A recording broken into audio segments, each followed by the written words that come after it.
Para ilmuwan menemukan sebuah bintang yang tak terlihat di pusat Bima Sakti, bintang yang membantu kelahiran galaksi kita. 26.000 tahun cahaya jauhnya di pusat galaksi, sebuah objek masif yang tidak terlihat mulai menyebar kemana-mana dan kalian bahkan tidak tahu kalau kalian sedang menghirupnya sekarang. Semua berawal pada tahun 70-an ketika seorang astronom bernama Vera Rubin mempelajari galaksi Andromeda. Dia memutuskan untuk memeriksa apakah bintang-bintang bergerak dengan cara yang dapat diprediksi. Katakanlah kamu memutar bola pada seutas tali di sekelilingmu, semakin dekat bola itu denganmu, semakin cepat bola itu bergerak dalam lingkaran yang rapat. Tapi jika kamu membiarkan tali itu lebih panjang, bola akan bergerak lebih lambat dalam lingkaran yang lebih besar. Begitulah cara kerja gravitasi. Hal yang sama berlaku untuk planet-planet. Planet-planet yang lebih dekat seperti Merkurius berputar dengan cepat dan menyelesaikan orbitnya dalam hitungan bulan. Planet-planet yang jauh seperti Neptunus dan Saturnus membutuhkan waktu puluhan tahun untuk menyelesaikan satu kali rotasi. Bintang-bintang itu sendiri seharusnya mengorbit pusat galaksi mereka dengan cara yang sama. Bintang-bintang yang lebih dekat bergerak cepat, sedangkan bintang-bintang yang lebih jauh bergerak lebih lambat. Benar kan? Tapi ketika Vera mengukur kecepatannya, dia melihat sesuatu yang tidak mungkin. Mereka tidak melambat. Bintang-bintang jauh bergerak sama cepatnya dengan bintang-bintang di dekat pusat galaksi. Menurut logika, galaksi-galaksi itu seharusnya sudah hancur berantakan, tapi mereka tidak. Dan itu berarti ada sesuatu yang menyatukan mereka. Sesuatu yang tidak terdeteksi, sebuah objek besar yang tidak terlihat di pusat galaksi, membelokkan realitas tanpa pernah menampakkan diri. Jadi dia mengecek berulang-ulang galaksi yang berbeda. Ini bukan kebetulan, hal itu terjadi di mana-mana. Rubin secara tidak sengaja menemukan bukti bahwa galaksi-galaksi tenggelam dalam sesuatu yang jauh lebih berat daripada semua bintang, planet, dan gas di alam semesta kita jika digabungkan. Benda itu menggenggam kita dengan tangan-tangan hantu.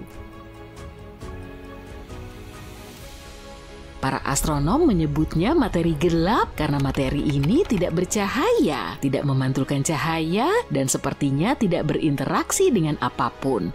Ia hanya ada di sana, tapi semua perhitungan menunjukkan bahwa materi ini ada, dan tidak hanya ada, tapi juga menyusun 85% dari seluruh massa di alam semesta. Kita tahu bahwa ia membentuk galaksi-galaksi. Tanpanya dunia yang kita kenal tidak akan ada. Namun seperti halnya bintang tak terlihat yang ditemukan para ilmuwan di pusat Bima Sakti, satu-satunya cara untuk mendeteksinya adalah melalui gravitasi. Jadi bagaimana cara menemukan sesuatu yang tidak bisa ditemukan? Baru-baru ini para ilmuwan menemukan mungkin ada bintang yang tidak terlihat di pusat Bima Sakti. Dan penemuan yang menarik ini akhirnya bisa membantu kita memahami seperti apa materi gelap itu.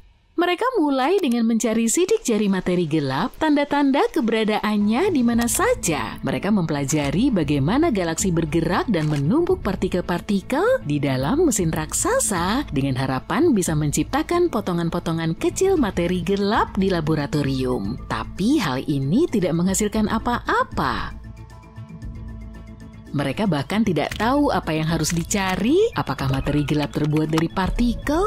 Ada teori yang mengatakan bahwa materi gelap terbuat dari partikel-partikel hantu yang nyaris tidak menyentuh apapun, atau yang lebih aneh lagi, yang mungkin berkedip-kedip dan menghilang dalam sekejap mata. Tapi ada satu masalah nih, jika materi gelap benar-benar bekerja seperti itu, maka pusat-pusat galaksi seharusnya sangat padat, bertonton materi akan berdesakan dalam ruangan yang sangat kecil. Tapi di alam semesta kita, inti galaksi tampak lembut, menyebar, dan nyaris lembut. Sebuah teori baru telah muncul dan teori ini sangat liar. Bagaimana jika materi gelap di pusat galaksi tidak terbuat dari partikel-partikel berat? Bagaimana kalau materi gelap itu terbuat dari sesuatu yang sangat halus sehingga lebih mirip sehelai rambut? Rambut-rambut ini bisa jadi terbuat dari sesuatu yang sangat ringan, lebih ringan dari apapun yang pernah kita lihat, dan miliaran kali lebih kecil dari neutrino yang merupakan partikel paling ringan yang pernah diketahui. Mereka menyebut ide ini materi gelap kabur, dan mungkin saja hal ini akan mengubah semua yang kita ketahui tentang alam semesta. Sebuah tim astrofisikawan ingin menguji ide ini, jadi mereka menjalankan simulasi, membuat model galaksi sederhana dengan dua bahan utama, sejumlah besar materi gelap yang kabur dan sedikit gas, jenis gas yang sama dengan yang membentuk bintang-bintang yang bisa kita lihat. Mereka menekan start dan membiarkan sistem berevolusi dengan sendirinya sambil mengamati bagaimana keduanya berinteraksi. Pada awalnya semuanya hanya berupa kekacauan, tapi kemudian materi gelap yang kabur mulai berkumpul. Materi itu menyatu, membentuk objek besar yang tidak terlihat di dekat pusat galaksi. Gas mengikuti, menyebar ke seluruh masa hantu ini, bercampur dengannya dan berpendar redup. Lalu tiba-tiba terbentuk sesuatu yang luar biasa, yaitu bintang-bintang gelap. Bukan bintang biasa seperti matahari yang bersinar terang dan panas. Sebaliknya, bintang ini merupakan objek yang sangat besar, masif dan tidak terlihat, gabungan dari dua jenis materi yang berbeda. Kita belum pernah melihat yang seperti ini sebelumnya. Objek seperti itu akan membentang sejauh ribuan tahun cahaya, tapi objek tersebut hampir tidak berbobot, lebih mirip awan gumpalan kosmik daripada apapun. Para ilmuwan menyebutnya bintang fermion boson. Akhirnya materi gelap ini mulai masuk akal. Inti bintang aneh yang tidak terlihat ini memiliki kerapatan yang pas, tidak terlalu rapat dan tidak terlalu renggang. Bentuknya persis seperti yang dilihat para astronom di galaksi-galaksi nyata. Jika hal ini berhasil dikonfirmasi, maka akhirnya akan menjelaskan bagaimana materi gelap berperilaku dan bekerja. Dan jika mereka benar, maka setiap galaksi di alam semesta bisa jadi terkait dengan salah satu raksasa yang sangat besar dan tak terlihat. Bintang tersembunyi Bima Sakti mungkin salah satunya yang membentuk galaksi kita dengan cara yang tidak pernah kita sadari. Yang liar adalah benda ini tidak akan berperilaku seperti materi normal. Materi ini tidak akan membentuk sesuatu yang padat, malahan materi ini lebih mirip jaringan filamen atau rambut yang kompleks dan terus bergerak. Ini juga berarti bumi bisa jadi dikelilingi oleh materi tersebut. Materi gelap masih mengikuti aturan gravitasi. Ketika bergerak melewati planet-planet dan bintang-bintang, gravitasi menariknya ke dalam aliran yang terfokus. Jadi materi gelap itu memeluk sekaligus melewati planet kita, bergoyang terus-menerus. Jika kita bisa melihatnya, mereka akan tampak seperti benang-benang yang bercahaya dan tak terlihat di mana-mana. Mereka akan menembus planet ini, membentang jauh ke angkasa. Tapi ini baru permulaan ya. Sekarang para ilmuwan perlu menyempurnakan model mereka, membuat model yang lebih detil lagi, dan membandingkan prediksi mereka dengan galaksi-galaksi yang sesungguhnya. Tapi penemuan bintang gelap di pusat galaksi ini bukan satu-satunya petunjuk bagi kita. Untungnya alam semesta telah memberi kita cara untuk mencari sidik jari itu, pelensaan gravitasi. Ketika cahaya dari galaksi jauh bergerak ke arah kita, cahaya tersebut terkadang berpapasan dengan galaksi masif lain di tengah perjalanan atau dengan objek-objek masif lainnya yang memiliki gravitasi luar biasa. Alih-alih melaju lurus, cahaya justru dibelokkan di sekitar objek masif tersebut karena gravitasi. Dan ketika akhirnya mencapai kita, cahaya tersebut menciptakan versi yang terdistorsi dan diperbesar dari galaksi aslinya. Pada dasarnya ini seperti melihat melalui sepotong kaca yang melengkung. Jika materi gelap itu kabur, maka materi gelap itu akan meninggalkan pola yang aneh pada gambar yang terdistorsi. Seharusnya ada yang sedikit bergelombang dan tidak jelas. Para ilmuwan membutuhkan objek yang sempurna untuk mempelajarinya dan mereka menemukannya. Galaksi jauh yang cahayanya dibengkokkan oleh gravitasi sehingga menciptakan gambar yang aneh dan membentang. Mereka menggunakan teleskop radio yang sangat kuat, menghubungkannya ke seluruh dunia dan mengubahnya menjadi satu teleskop raksasa sebesar bumi. Dengan ini mereka bisa memperbesar gambar sehingga bisa melihat detil-detil galaksi sekecil butiran pasir di bulan. Kemudian mereka melakukan eksperimen besar-besaran. Mereka menciptakan versi palsu dari gambar ini, simulasi dengan berbagai ukuran partikel materi gelap yang kabur. Pada titik tertentu, mereka menemukan kecocokan yang sempurna. Hal ini membantu kita menghitung massa partikel materi gelap dengan tepat, bahkan sebelum kita mendeteksinya. Petunjuk-petunjuk yang ada menuntun kita ke galaksi kita sendiri. Sepertinya bagian terpadat dari rambut-rambut itu, akar, mungkin sangat dekat dalam skala kosmik. Hanya puluhan ribu mil dari bumi, jarak yang cukup dekat untuk dijangkau oleh wahana antariksa. Sekarang setelah para ilmuwan menemukan bintang tak terlihat di pusat Bima Sakti, kita tinggal mempelajarinya dari dekat. Kirimkan misi ke salah satu akarnya, dan kemudian kita mungkin bisa memecahkan misteri ruang angkasa terbesar. Ledakan radiasi gamma yang kuat cuma berlangsung setengah detik, tapi energi yang dilepas sangatlah besar, melebihi energi yang dihasilkan matahari kita dalam 10 miliar tahun. Ledakan singkat ini menerangi seluruh langit, lalu cahaya itu berubah menjadi cahaya yang jauh lebih lembut dan lebih tahan lama. Astronom meneliti fenomena ini dengan sinar X, radio, optik, dan gelombang inframerah. Ternyata manusia akhirnya melihat kelahiran magnetar untuk kali pertama. Magnetar ini mungkin terbentuk setelah dua bintang neutron bergabung. Fenomena ini menghasilkan kilonova, salah satu ledakan bintang paling terang dan paling besar. Cahayanya akhirnya mencapai planet kita pada 22 Mei tahun 2020 lalu. Bayangkan sebuah bintang besar setidaknya 5 kali masa matahari kita mencapai akhir hidupnya. Mungkin karena bahan bakar nuklirnya habis. Jika itu terjadi, bintang ini mulai mendingin, tekanan di dalamnya menurun, dan gravitasi mulai menekan ke dalam. Kemudian, massa yang lebih dari 1 juta kali massa planet kita kolaps dalam 15 detik. Saking cepatnya, gelombang kejut yang super besar membuat bagian luar bintang ini meledak dan menghasilkan ledakan cahaya menyilaukan. Ledakan kuat ini bernama supernova. Yang tersisa adalah inti super padat dengan kumpulan gas panas membentuk awan alias nebula yang meluas di sekitarnya. Jika mengembang cukup besar, sekitar lebih dari 10 kali ukuran matahari, kemungkinan besar bintang ini akan berubah menjadi lubang hitam. Kalau tidak, dia berubah menjadi bintang neutron. Pada dasarnya, ini adalah nukleus raksasa. Yap, bagian tengah atom. Sebagian besar bintang ini terbentuk dari neutron dan lebarnya jarang melebihi 32 km. Sebagai perbandingan, lebar matahari kita hampir 1,4 juta kilometer atau seperti 109 bumi dijejer bersebelahan. Tapi jangan sampai bintang yang relatif kecil ini menipumu. Bobot bintang neutron setidaknya 1,5 kali lebih berat daripada matahari kita dan punya medan magnet yang intens. Kalau kamu mengambil sesendok teh bagian dalam bintang ini, beratnya akan melebihi 1 miliar ton. Saking padatnya, bintang neutron menjadi objek paling ekstrem.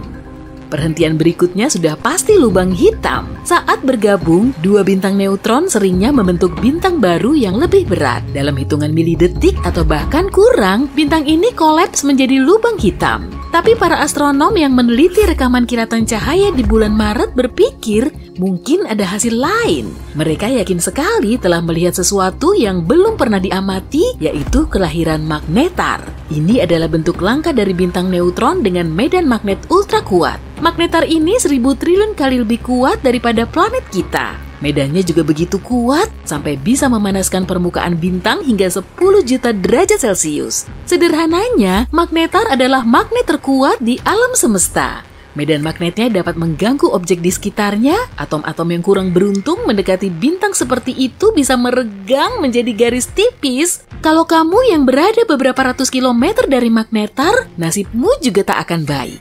Pertama, medan magnetnya akan mengganggu bioelektrik tubuhmu. Artinya, impuls sarafmu tidak akan berfungsi lagi. Bahkan, molekulmu akan berubah akibat pengaruh medan sang bintang. Pada akhirnya kamu akan lenyap. Jika melayang dalam jarak 160.000 km dari planet kita, Magnetar mampu menghapus semua data yang ada di tiap kartu kredit di dunia. Pernah dengar tentang bintang berlian yang bisa bikin semua kekayaan di bumi malu? Atau bintang berkelap-kelip yang permukaannya terbuat dari besi padat? Mari kita lihat bintang-bintang aneh ini dan menguak misterinya.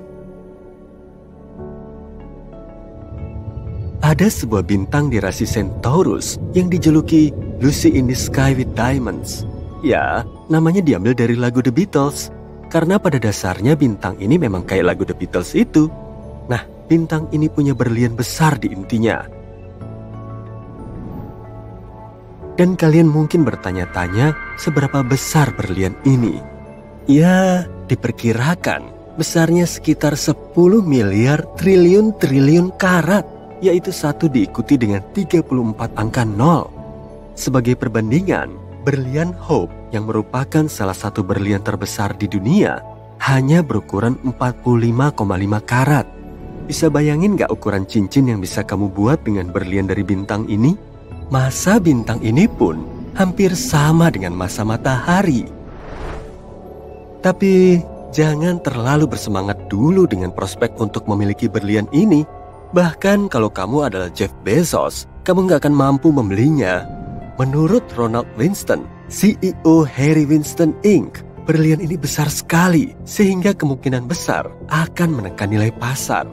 Jadi, kamu harus puas dengan cincin pertunangan berlian yang jauh lebih kecil. Satu hal yang menarik dari bintang Lucy in the Sky with Diamonds adalah bintang ini sangat padat. Faktanya, massa bintang ini sama dengan massa matahari yang dijejalkan ke dalam objek yang diameternya hanya sepertiga diameter bumi. Itu kayak memasukkan gajah ke dalam kotak sepatu. Tapi, meski ukurannya sangat besar, bintang ini sebenarnya lumayan dingin dengan temperatur inti hanya sekitar 6.700-an derajat Celcius. Sebagai perbandingan, temperatur inti matahari itu sekitar 15 juta derajat Celcius. Sejak penemuan Lucy in the Sky with Diamonds, beberapa bintang yang mengkristal lainnya juga ditemukan. Sebagian diantaranya punya hati berlian sebesar bumi. Hal ini menunjukkan bahwa alam semesta penuh dengan kejutan. Dan kita tidak akan pernah tahu harta karun apa yang akan kita temukan di luar sana di angkasa yang luas. Dan ini bukan satu-satunya bintang aneh yang kita temukan sejauh ini. Ada banyak hal aneh yang tidak dapat dijelaskan di luar angkasa. Sebagai contoh, lihat saja Vega. Vega, yang juga dikenal sebagai Alpha Lyrae, adalah bintang terang yang terletak di rasi Lyra. Bintang ini merupakan salah satu bintang paling terang di langit malam dan mudah dilihat dengan mata telanjang dari sebagian besar belahan dunia. Bagi kita yang tinggal di belahan bumi utara, Vega mungkin tampak seperti bintang yang indah dan terang. Tapi kita nggak tahu kalau ternyata bintang ini menyembunyikan rahasia, yaitu dia sebenarnya agak gepeng. Laju rotasi Vega yang tinggi menyebabkan Vega agak buncit di ekuatornya. Kayak perut kosmik, bintang ini berotasi setiap 12,5 jam sekali. Ini cukup cepat untuk sebuah bintang, dan dia juga melontarkan materi di sekeliling pinggangnya. Bintang ini kayak lagi main hula hoop. Materi ini berada lebih jauh dari pusat bintang, sehingga gravitasi yang diterima materi ini lebih kecil, menyebabkannya mendingin dan menggelap, yang menyebabkan efek penggelapan gravitasi. Jadi, pada dasarnya, Vega adalah mimpi terburuk bagi para ahli kebugaran kosmik. Meski begitu, bagi kita para pengamat bintang, Vega masih terlihat bulat karena kita melihatnya dari ujung kutub bumi. Tapi, kalau kita melihatnya dari sudut yang berbeda, kita akan mendapatkan pemandangan yang sangat berbeda. Pemandangan yang mungkin membuat kita bertanya-tanya, apa Vega beneran ngumpetin donat kosmik diam-diam?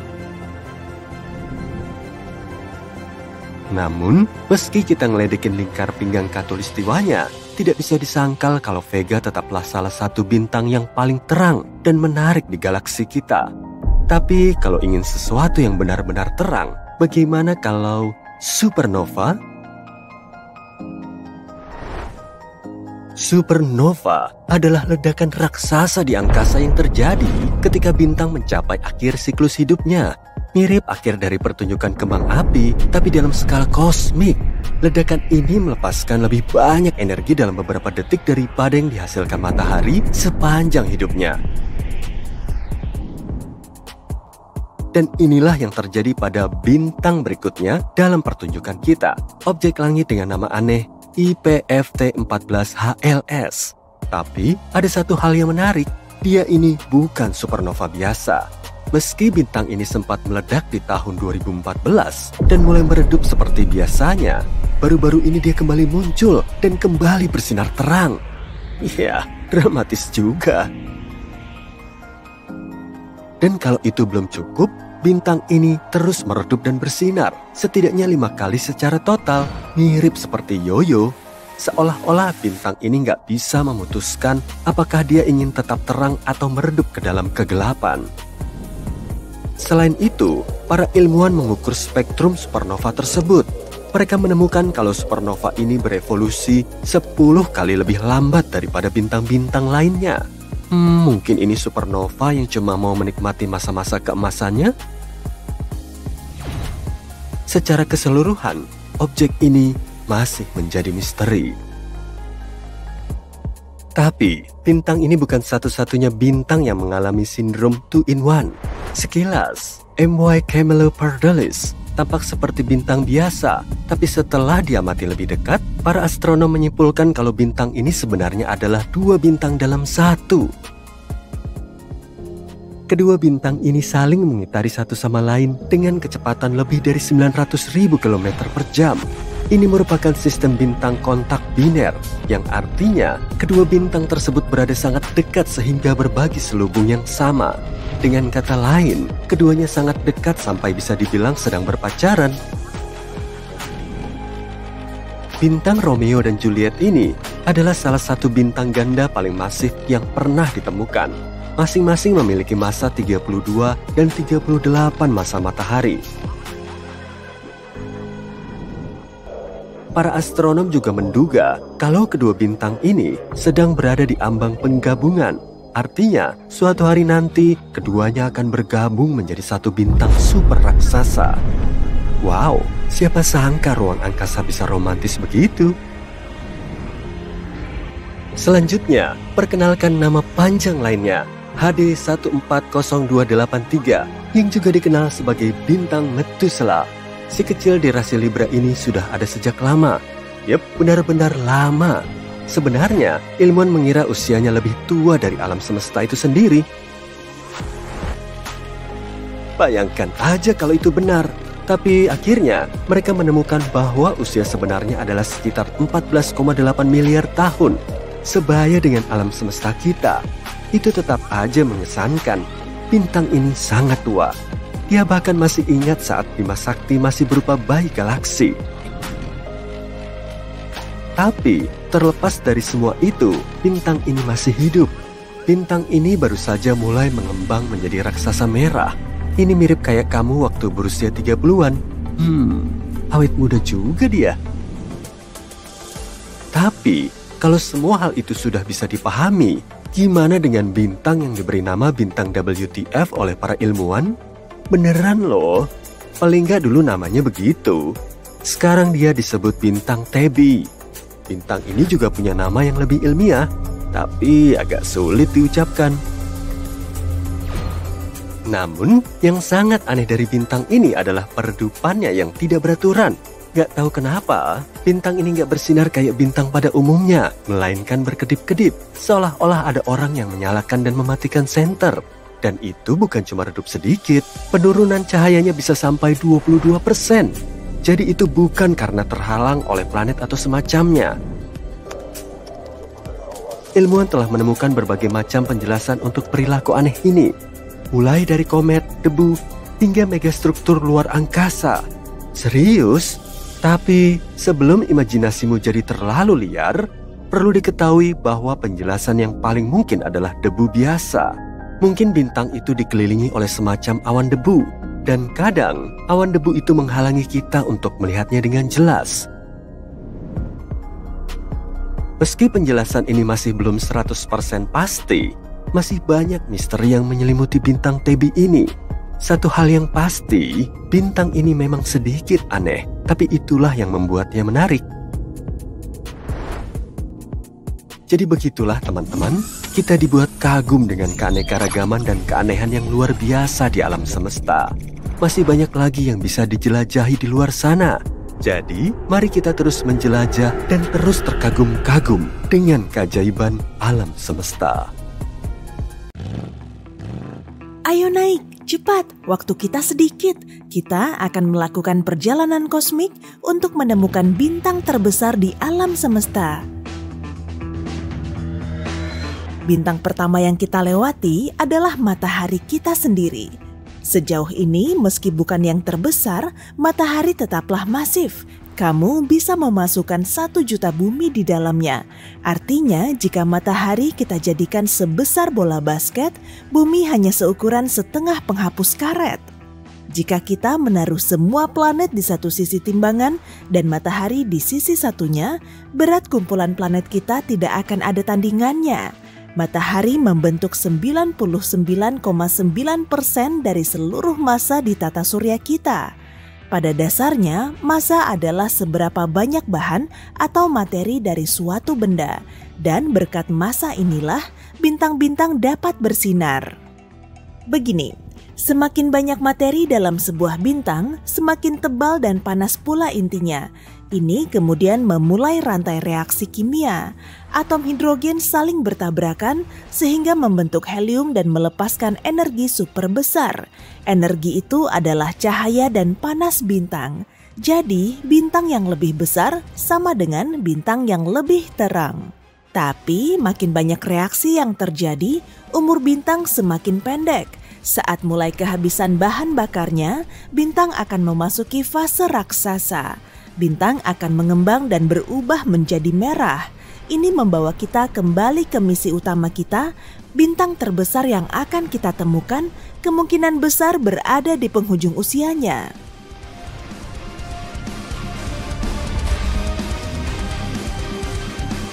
Mesin hipercahaya kita menyala.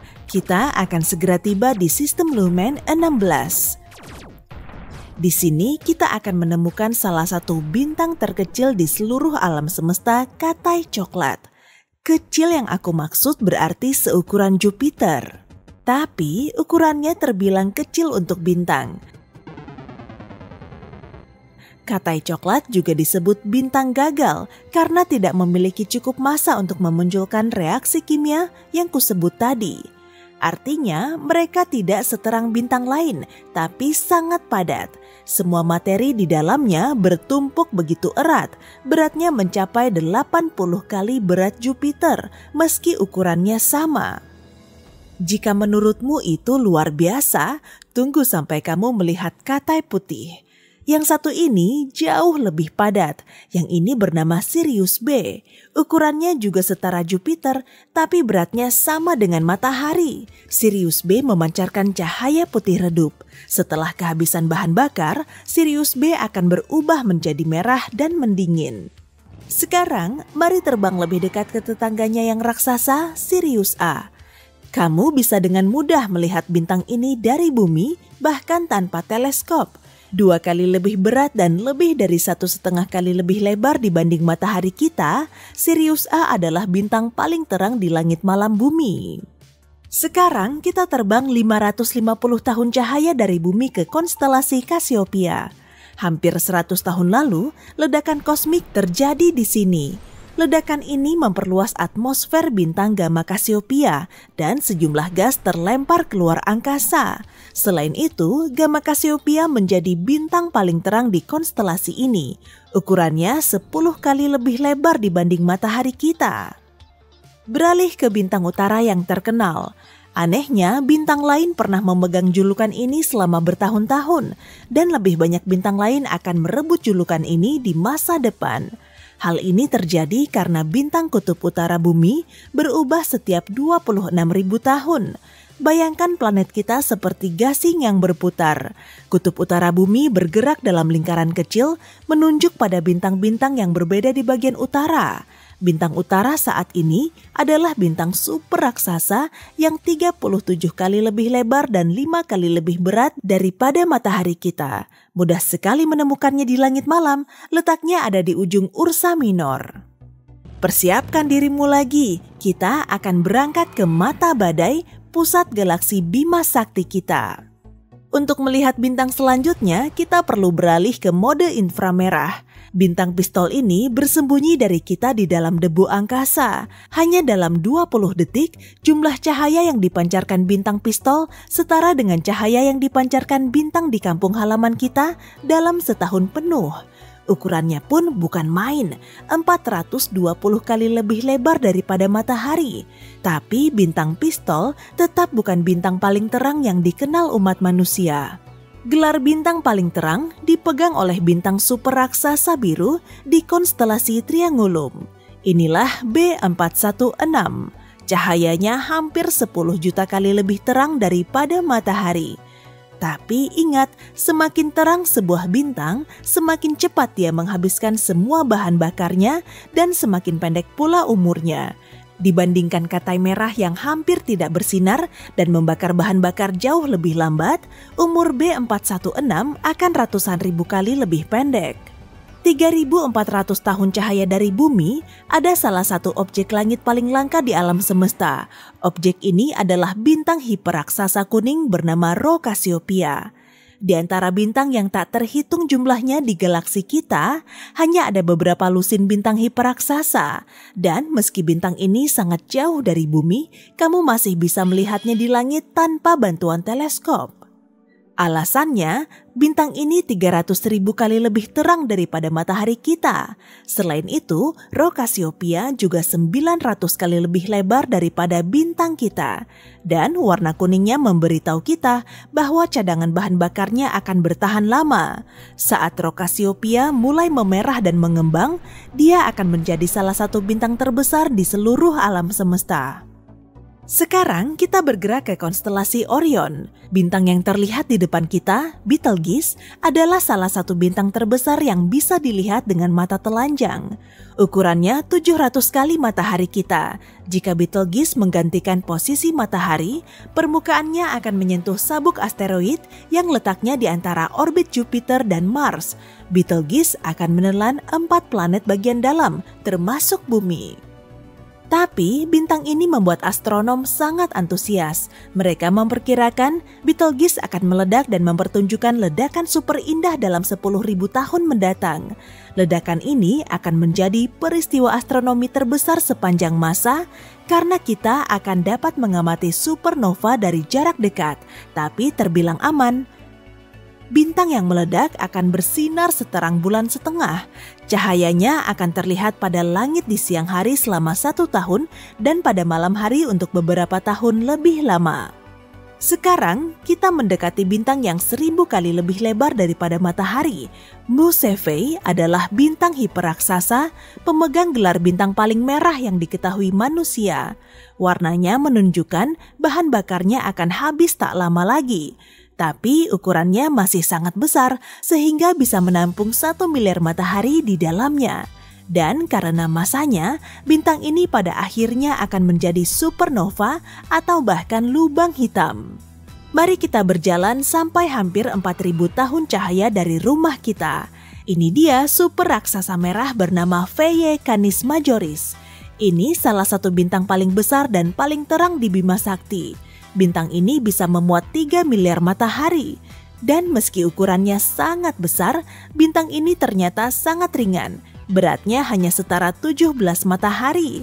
Untuk takaran objek langit, bisa dibilang bintang ini setara dengan balon yang ditiup. Dalam 100.000 tahun mendatang, Phaeae Canis Majoris akan meledak menjadi hipernova. Radiasi gamma akan menghancurkan semua kehidupan di area alam semesta di dekatnya. Tapi bintang ini sangat jauh dari tata surya kita, sehingga kita akan tetap aman. Jika MY kita letakkan di tengah tata surya kita, radiusnya akan sampai ke orbit Saturnus. Untuk mengingatkanmu seberapa jauh Saturnus itu, bayangkan seperti ini. Cahaya matahari membutuhkan waktu 8 menit untuk sampai ke bumi. Untuk sampai ke Saturnus, dibutuhkan lebih dari 1 jam.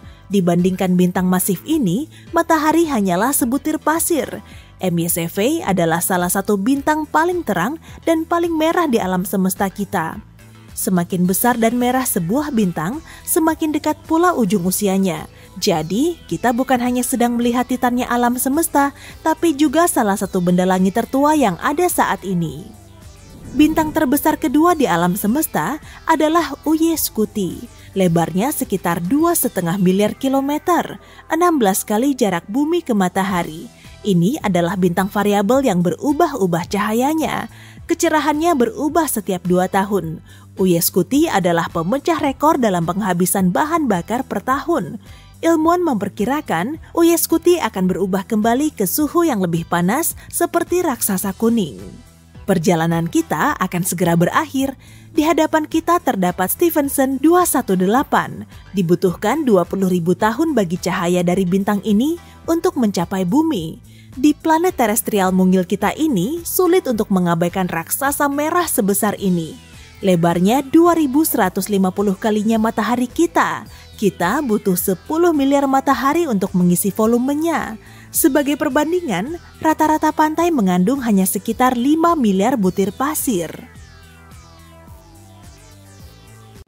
Betelgeuse termasuk bintang raksasa merah. Bola plasma panas ini menjadi salah satu bintang terbesar sekaligus paling terang di galaksi kita. Ukurannya sekitar 500 kali lebih besar dari matahari, tapi bintang ini berdenyut, membesar, dan mengecil. Bahkan di puncak prosesnya, Betelgeuse bisa 800 kali lebih besar dari ukuran rata-ratanya. Kalau bintang ini diibaratkan sebagai ember, maka 300 jutaan matahari akan muat dimasukin ke dalamnya meskipun bobotnya cuma 17 kali lebih berat. Dan bumi kita berjarak sekitar 500 tahun cahaya dari sini. Oke sip, kita luncurin dulu pesawat luar angkasa tercanggih kita untuk terbang ke Betelgeuse. Dalam hitungan detik, kita sudah menempuh jarak sejauh 390.000 km menuju bulan atau setara dengan 9,5 kali keliling bumi. Pesawat yang ditenagai roket biasa akan sampai di sini setelah 3 hari.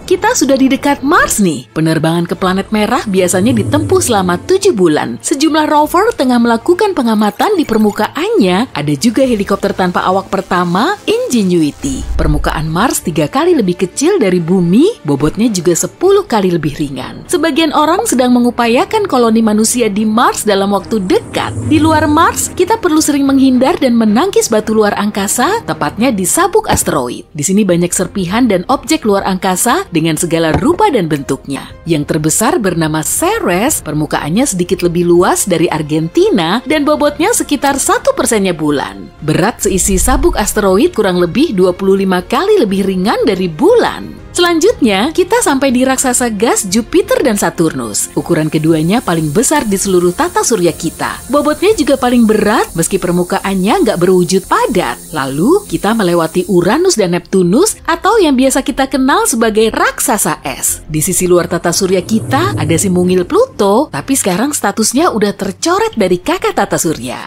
Wah, kita udah menempuh jarak 7 miliar kilometer dari bumi. Probe New Horizons perlu terbang selama 9 tahun loh agar sampai di sini. Pegangan kuat-kuat ya, kita perlu ngebut. Yang ini namanya sabuk Kuiper. Di sini ada banyak asteroid dan bongkahan es yang diyakini sebagai materi awal pembentuk tata surya kita. Miliaran tahun lalu, seluruh dunia kelihatan seperti awan asteroid ini. Oke lah, kita perlu ngelanjutin perjalanan melewati ruang gelap untuk sampai di tepi tata surya alias heliosfer. Kita bergerak mengikuti angin surya, tapi angin ini mulai melambat dan bertabrakan dengan angin antar bintang lalu memanas. Nah, area ini disebut termination shock. Probe luar angkasa Voyager 1 sampai di termination shock pada bulan Desember 2004. Kita terus bergerak ke tepian heliosfer dan masuk ke medium antar bintang yang juga disebut dengan helipause. Pada tahun 2012 lalu, Voyager berhasil melewati batas ini, kemudian menjadi objek buatan manusia pertama yang mencapai medium antar bintang. Tapi laporan dari Voyager tentang kejadian ini baru sampai ke bumi hampir 1 tahun kemudian karena jaraknya memang jauh. Voyager 1 perlu waktu 35 tahun untuk sampai di area ini. Nah, ini nih, prop ini kurang lebih sepanjang mobil dan seberat 2 sepeda motor. Di lambungnya juga terdapat plat emas berisi pesan dari manusia yang ditujukan ke peradaban di luar sana, kalaupun memang ada. Di dalamnya terdapat foto lanskap bumi, rekaman percakapan manusia, dan DNA kita. Pada tahun 2021, Voyager sudah beroperasi selama 43 tahun dan menempuh jarak sejauh 22,5 miliar kilometer atau setara dengan 152 kali jarak bumi ke matahari. Kecepatannya sendiri sengebut 61.000 kilometer per jam.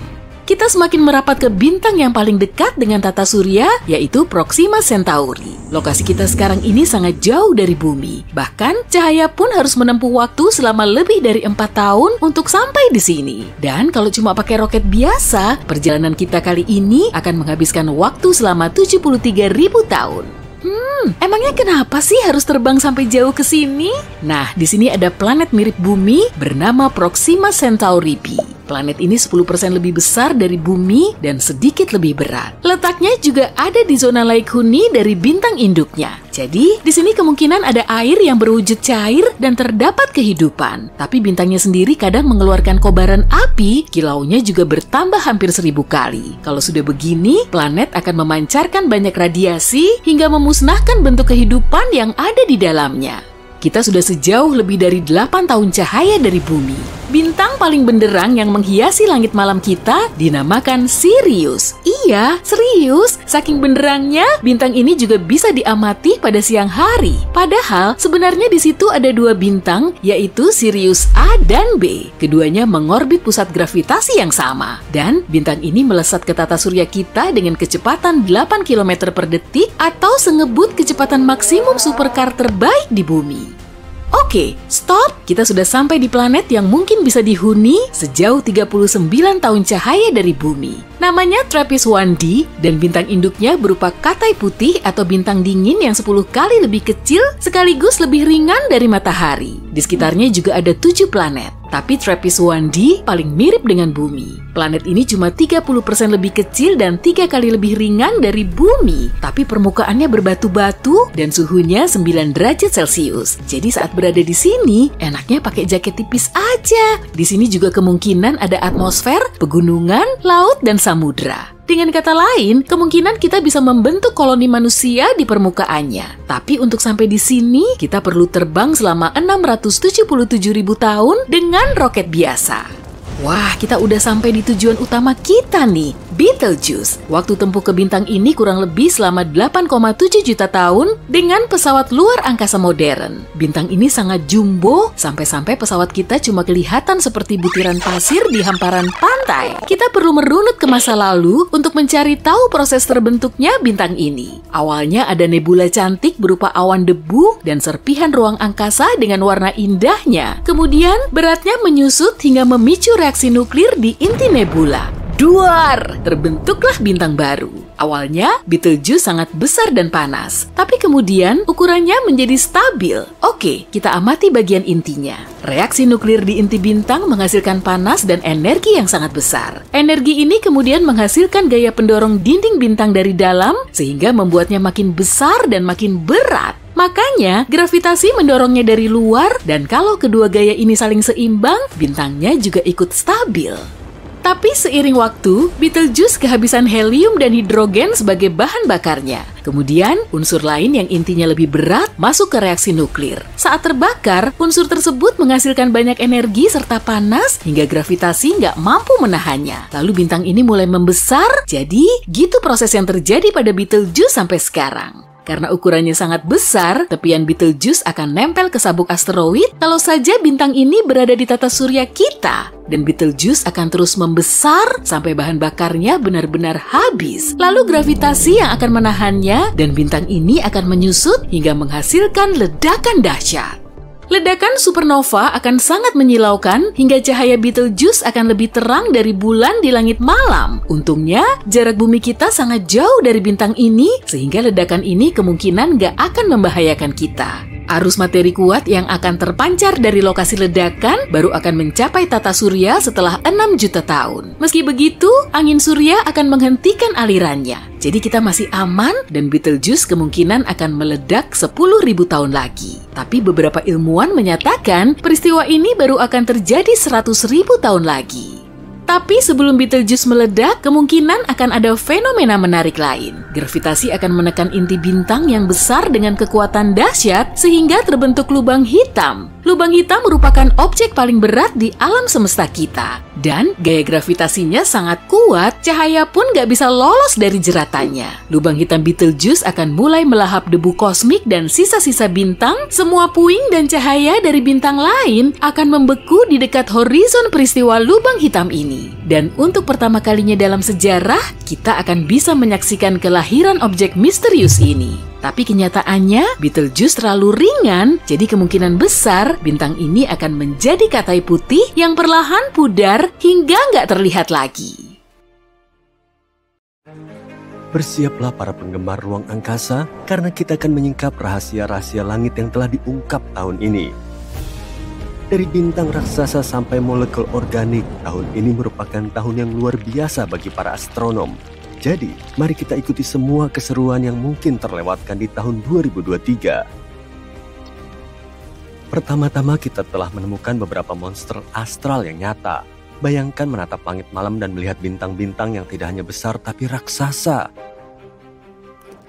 Para ilmuwan telah menggunakan teleskop khusus yang disebut teleskop antariksa James Webb untuk menjelajahi masa-masa awal alam semesta. Dalam petualangannya, para ilmuwan menemukan bintang-bintang purba yang 10.000 kali lebih besar dari matahari. Ya, kalian tidak salah dengar, 10.000 kali lipat. Raksasa-raksasa di dunia bintang ini merupakan bintang-bintang pertama yang terbentuk di alam semesta, miliaran tahun yang lalu.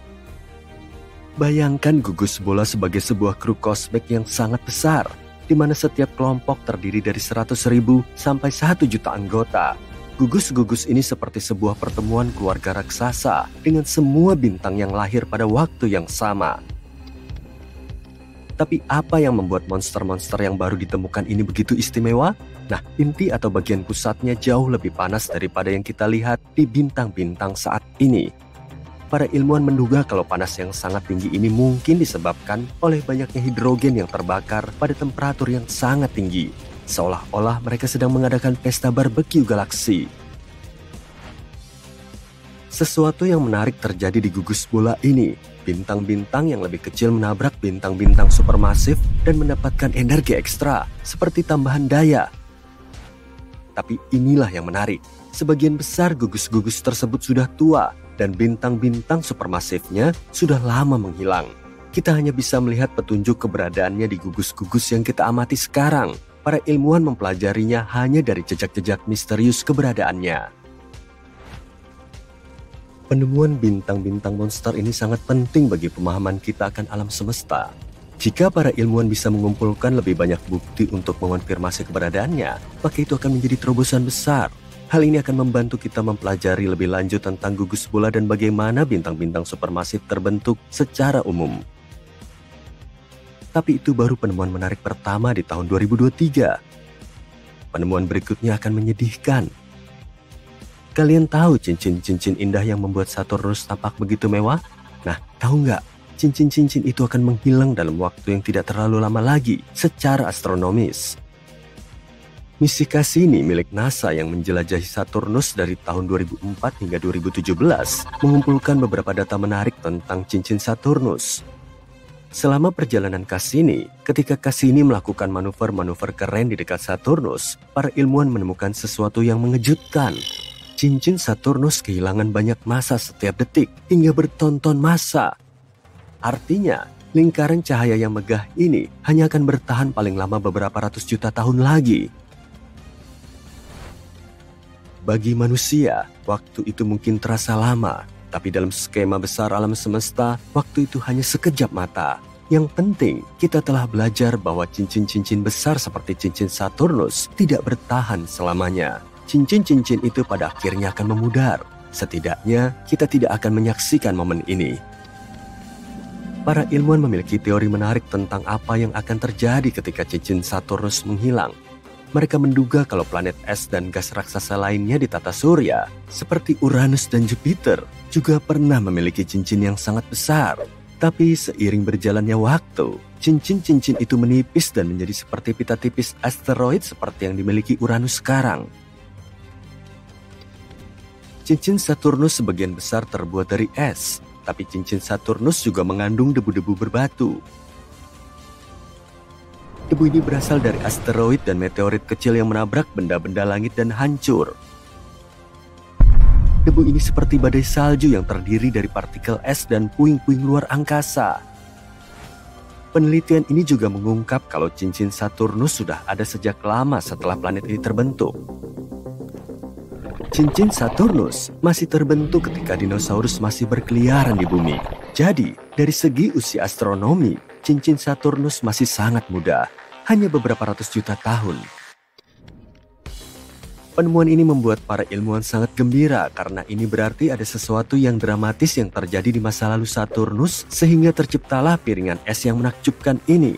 Tapi ini adalah misteri yang menunggu untuk dipecahkan. Para ilmuwan ingin mencari tahu apa yang sebenarnya menyebabkan cincin-cincin itu terbentuk dan mengapa cincin-cincin itu memiliki struktur yang menakjubkan. Semoga saja mereka bisa menemukan jawabannya. Tapi, beralih ke hal yang lebih optimis, kita punya berita menarik lainnya dari luar angkasa. Baru-baru ini, para ilmuwan mempelajari salah satu galaksi terjauh di alam semesta, dan mereka menemukan sesuatu yang menakjubkan, molekul organik. Galaksi yang dimaksud memiliki nama panjang, SPT 041847. Jaraknya lebih dari 12 miliar tahun cahaya dari planet biru kita. Bisakah kamu membayangkan jarak itu? Galaksi ini merupakan galaksi terjauh yang pernah diketahui, di mana molekul organik kompleks ditemukan.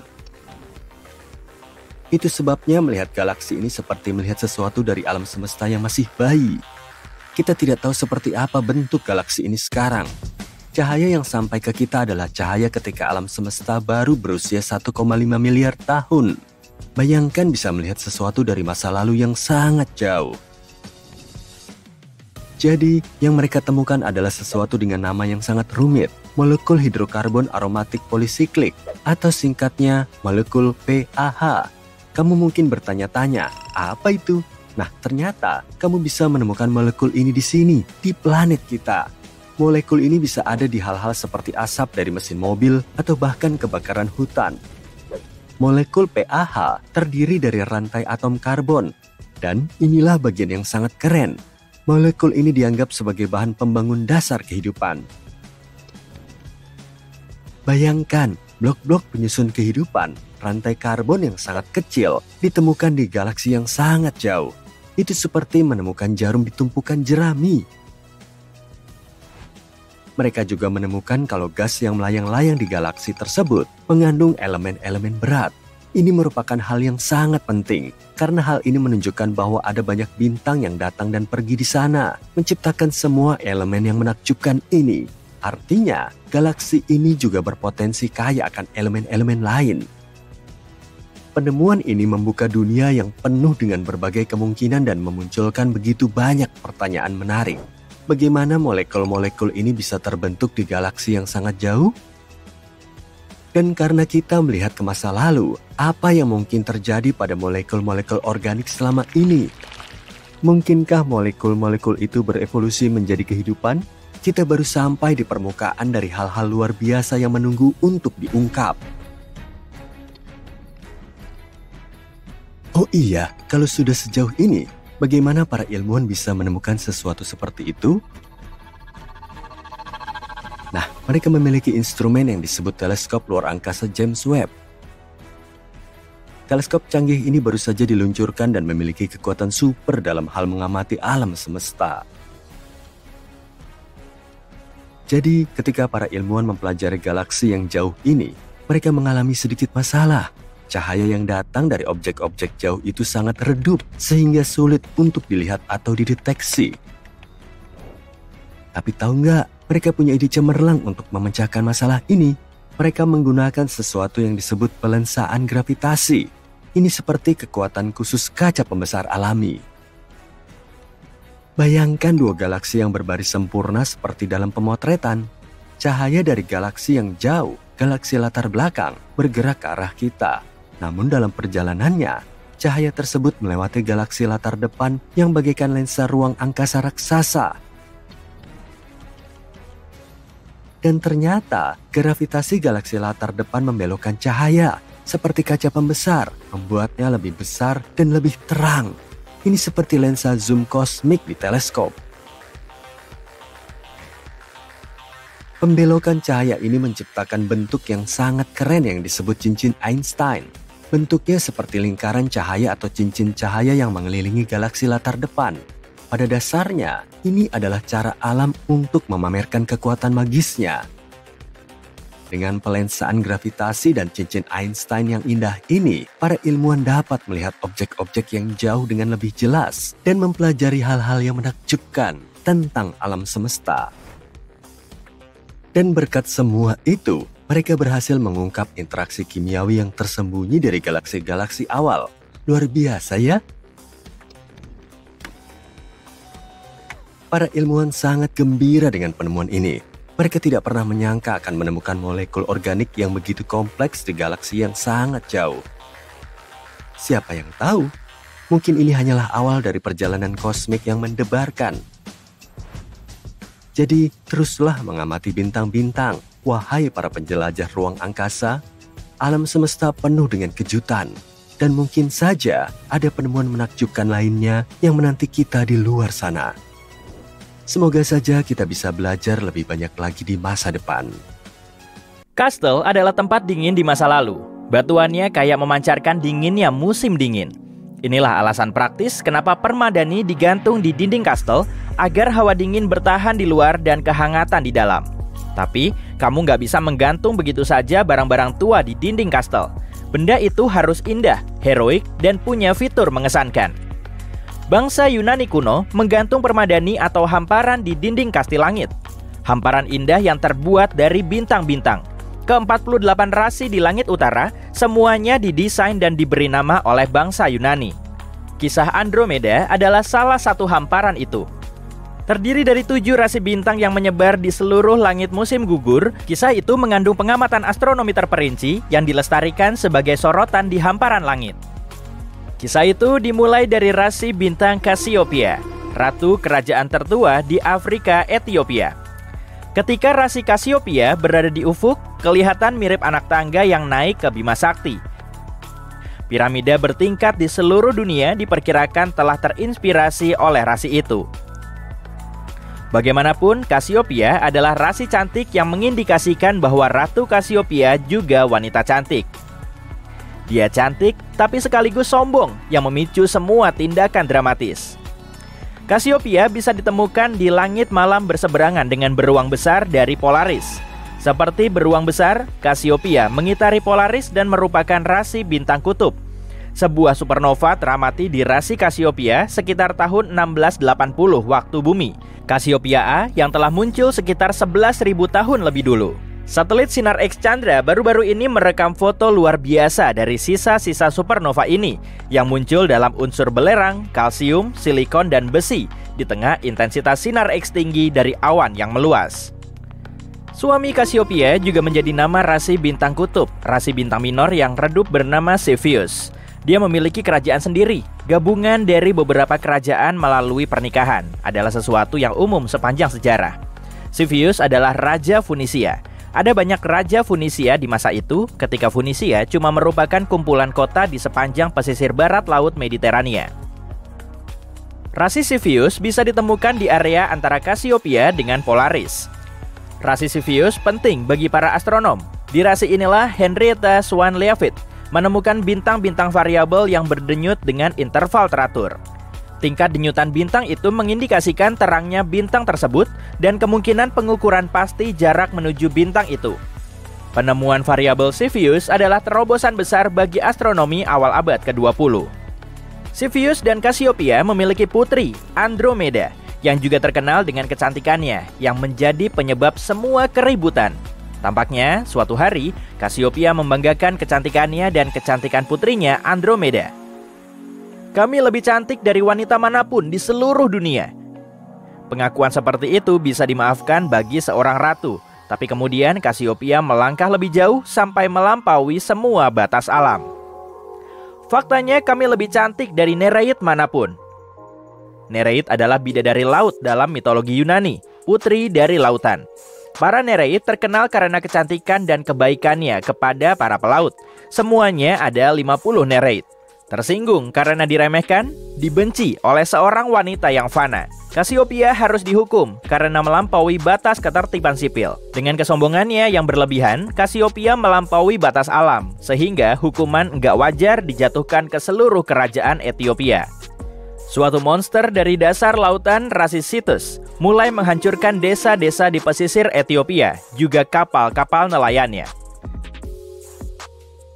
Dengan tepat, Cetus adalah rasi bintang langit selatan. Sebagai rasi terbesar keempat, jika ditilik dari areanya, Cetus berada di bagian langit yang gelap bernama lautan, dengan cuma kepalanya yang naik di atas ekuator langit. Di bagian langit ini terdapat beberapa rasi bertema air. Rasi Pisces, ikan, Aquarius, pembawa air, dan Eridanus, sungai. Lebih dari 50 eksoplanet telah ditemukan di Cetus. Pasti teleskop antariksa James Webb akan menikmati menganalisis spektrum atmosfer planet-planet ini guna mencari tanda-tanda kehidupan. Sementara itu, Ratu Cassiopeia dan Raja Cepheus harus melakukan sesuatu terkait monster yang menghancurkan pesisir Ethiopia. Mereka berkonsultasi kepada seorang peramal dan sekali lagi melewati batas ranah akal dan alam. Katakan peramal, apa yang harus kami lakukan untuk menghentikan monster yang merusak kerajaan kami? Monster ini bukan bencana alam yang wajar, ada pelanggaran yang dilakukan terhadap alam yang lebih tinggi. Dan ini hukumannya. Monster tak bisa dihentikan dengan cara biasa. Hanya korban manusia yang paling mulia yang bisa menenangkan hewan itu. Satu kesalahan menambah kesalahan lain. Orang paling mulia di kerajaan itu tentu saja Putri Andromeda. Menurut titah ayahnya dan persetujuannya, atau mungkin saran ibunya, Andromeda dirantai pada sebuah batu di lepas pantai. Dialah korban manusia yang diharapkan orang tuanya akan menyelamatkan kerajaan. Wah, taram. Datanglah pahlawan Yunani yang akan menyelamatkan hari, mencegah korban manusia, dan mengubah Cetus menjadi batu. Perseus. Dari mana asal Perseus? Menurut legenda, dari Kepulauan Hebrides. Perseus pergi ke Hebrides dalam rangka mengejar Gorgon Medusa. Cakupan geologis dari wilayah ini luar biasa, dari Hebrides sampai Laut Merah. Hebrides adalah kepulauan yang sebagian besar terdiri dari pulau-pulau batu di lepas pantai barat Skotlandia. Berlayar lebih jauh adalah mustahil. Hebrides adalah ujung mutlak dunia. Perseus tidak harus berlayar ke Hebrides, tapi dia terbang dengan sepasang sandal bersayap. Perjalanan jauh Perseus. Medusa adalah salah satu penjahat sepanjang masa. Sekali melihat Medusa, dia begitu mengerikan, membuatmu ketakutan hingga benar-benar berubah jadi batu. Perseus terancam bahaya besar. Jadi apa yang dilakukan pahlawan kita? Alih-alih menatap Medusa, Perseus memakai prinsip ilmiah pemantulan. Dia membunuh Medusa dengan melihat bayangannya sendiri yang dipantulkan di perisainya yang dipoles. Dalam hamparan langit kita, Perseus digambarkan mengangkat kepala Medusa yang terpenggal. Di langit malam, satu mata di kepala Medusa terbuka dan terpejam dan terbuka lagi. Para astronom Arab menamakan bintang ini Al-Ghul. Al-Ghul adalah bintang ganda yang sedang mengalami gerhana. Satu bintang bersinar terang dan yang satunya enggak begitu terang. Ketika bintang yang lebih redup mengorbit bintang yang terang, membuatnya mengalami gerhana, maka mata Medusa tertutup. Karena bintang yang redup butuh waktu 2 hari 20 jam 49 menit untuk mengorbit bintang terang, mata di kepala Medusa terbuka tiap sekitar 1,5 hari. Rasi Perseus langsung di bawah rasi Cassiopeia, dan para pengamat langit akan melihat dengan cepat apa bintang Al-Ghul sedang gerhana, jika mata Medusa terbuka atau terpejam.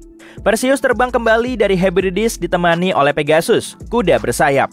Bagian pusat dari Pegasus adalah segi 4 besar yang tersusun atas 4 bintang. Karena bumi mengelilingi matahari, segi 4 besar tepat berada di tengah langit malam di musim gugur. Di musim panas, segitiga musim panas Vega, Deneb, dan Altair berada di tengah langit malam. Di musim semi ada Leo, sang singa, dan di musim dingin rasi bintang Orion atau pemburu atau Waluku.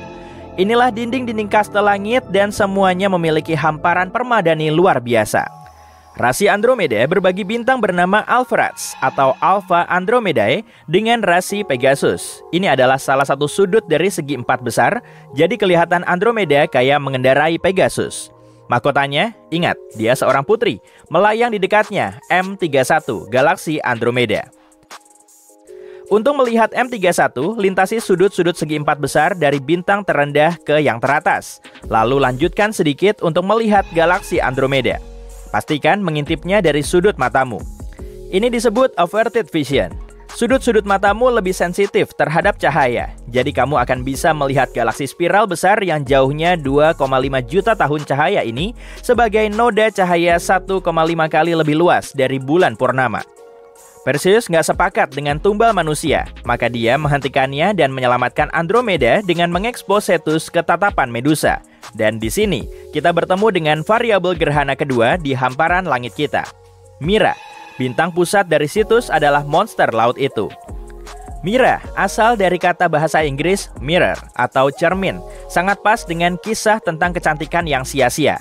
Adalah bintang ganda yang mengalami gerhana. Bintang redup yang mengelilingi bintang terang adalah katai putih yang nggak cukup terang untuk dilihat dengan mata telanjang. Efeknya adalah pusat Cetus tertutup. Mira mengalami gerhana dan lenyap. Siklus ini terulang tiap 332 hari. Hamparan bintang luar biasa kita cuma punya 2 bintang binar gerhana yang bisa dilihat dengan mata telanjang. Galaksi spiral terdekat dan pahlawan yang nggak suka tumbal manusia dan memakai prinsip ilmiah pemantulan untuk menggagalkan monster mitologis. Wah, aku akan memasangnya juga di dinding kastelku.